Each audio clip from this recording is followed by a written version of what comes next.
Para bapak dan ibu, saudara-saudari sekalian yang berbahagia. Ada sebuah pertanyaan yang sering kali ditanyakan oleh umat Buddha. Bagaimana pandangan agama Buddha mengenai merokok? Apakah merokok itu melanggar sila? Apakah merokok itu adalah keburukan? Nah, pada kesempatan kali ini saya akan menjelaskan tentang hal ini.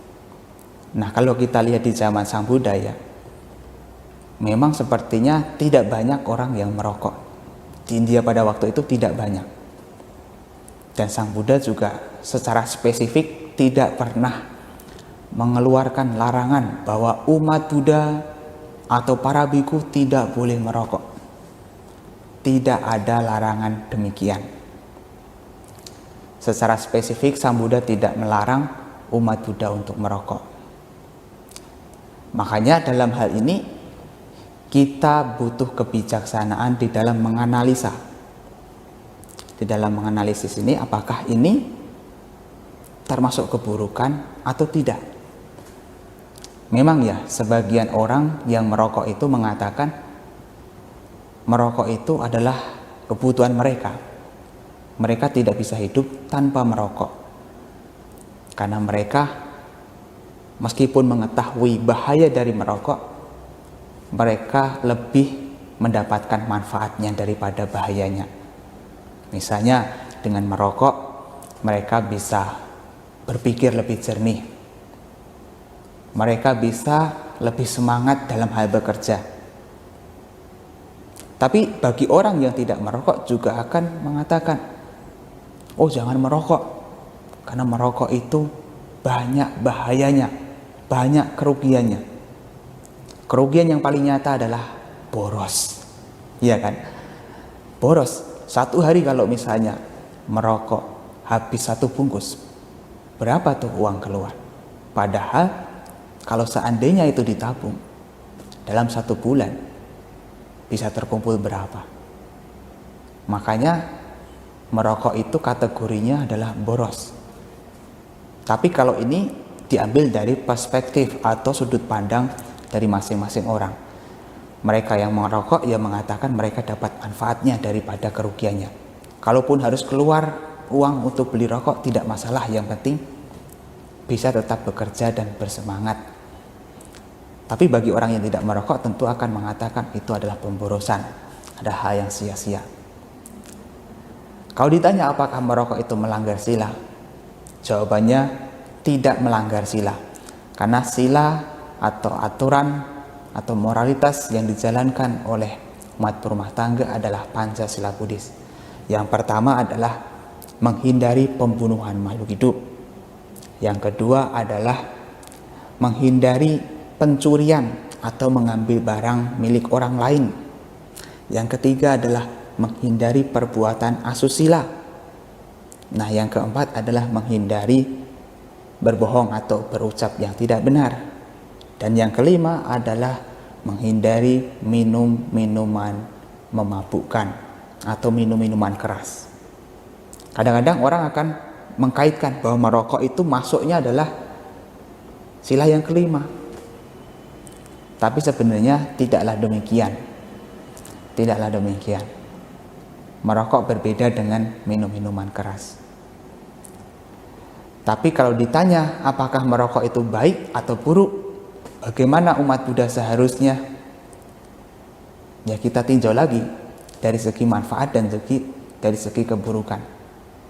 Tapi perlu diingat kita sebagai umat Buddha harus mengetahui kriteria dari kebaikan dan keburukan.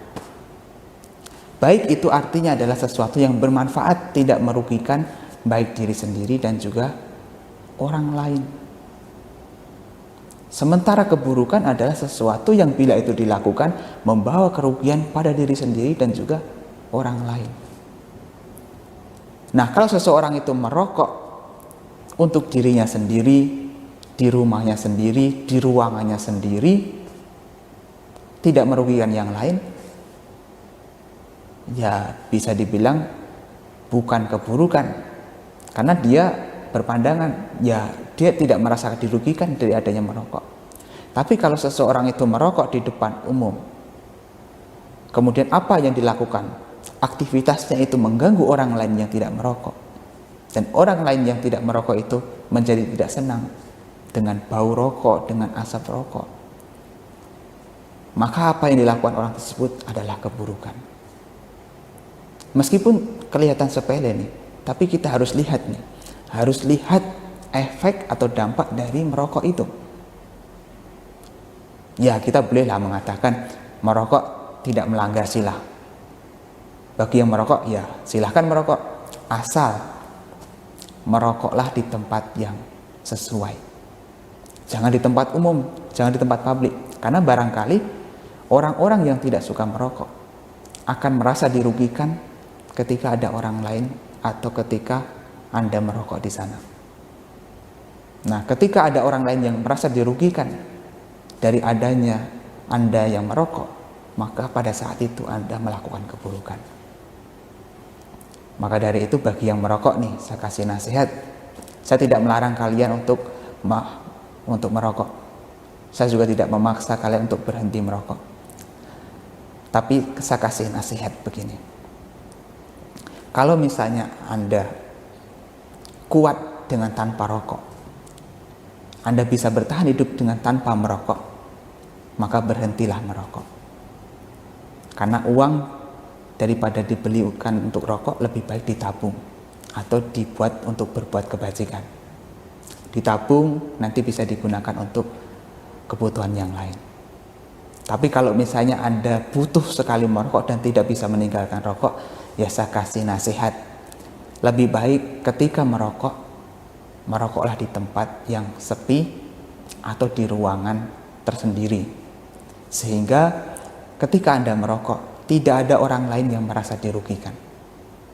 Dan setelah Anda selesai merokok, putung rokoknya dibuang di tempat sampah, jangan dibuang sembarangan, agar tidak ada yang merasa dirugikan dengan adanya Anda yang sedang merokok. Karena kalau Anda merokok di depan orang dan orang itu tidak suka dengan aktivitas Anda, merasa dirugikan, maka pada saat itu berarti Anda melakukan keburukan. Ya memang kelihatan sepele, tapi itu bisa menjadi keburukan karena efeknya adalah membawa kerugian bagi orang lain. Jadi begitu ya jawabannya, tidak melanggar Pancasila, tidak melanggar kemoralan, tapi baik dan buruknya merokok ini harus dilihat dari dampaknya.